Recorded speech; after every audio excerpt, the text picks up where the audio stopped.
Une capsule, aujourd'hui pour démontrer la chose suivante, dont j'ai déjà parlé en classe, f est dérivable en a, si et seulement si, on peut écrire f de x sous la forme f de a plus une constante x moins a, plus encore une fonction dont on ne sait rien, sauf qu'elle sera négligeable par rapport à x moins a en a. C'est-à-dire que cette fonction-là, si je la divise par x moins a, en a, ça tend vers 0. D'accord? C'est-à-dire que ce truc-là, si vous voulez, je peux l'écrire autrement, c'est epsilon de x, x moins a, avec epsilon qui tend vers 0 en a. Alors, c'est une équivalence, on va donc fonctionner par double implication, on va faire l'implication directe, on en a déjà parlé, je remets les choses au point.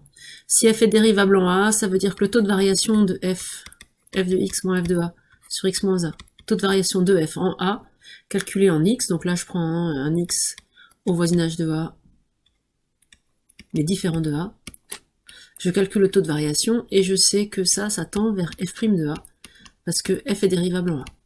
Puisque ça tend vers f' de a, je note epsilon de x, cette fonction moins sa limite, et je sais que ça tend vers 0. Et maintenant, je manipule cette quantité, et j'en déduis f de x. On trouve bien f de x sous cette forme-là, toujours au voisinage de a. On a donc bien exactement cette forme-là, et ici, le L f' de a. D'accord? Réciproquement.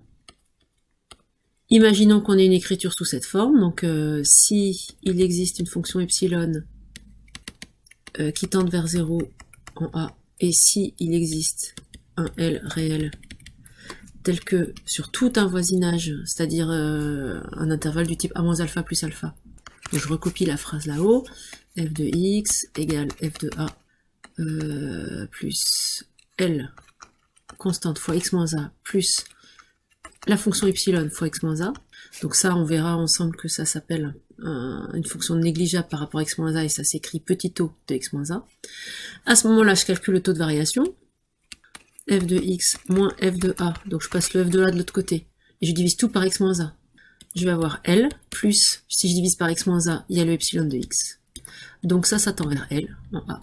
Donc f est dérivable, en a. Et la limite, c'est le nombre dérivé.